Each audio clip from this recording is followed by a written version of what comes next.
Hi everyone! In this quick tutorial, I will show you how to create a graffiti masterpiece from your image using PhotoDirector AI. Open the app, click on AI Sketch, choose your image, and then go to Artistic, and here you can find graffiti. Here I would say choose Go to Crop in order to make it more perfect. Choose the aspect ratio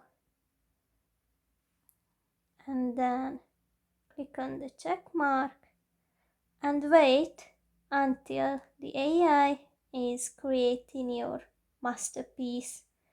So your original image will be converted into a graffiti style image in just a few seconds.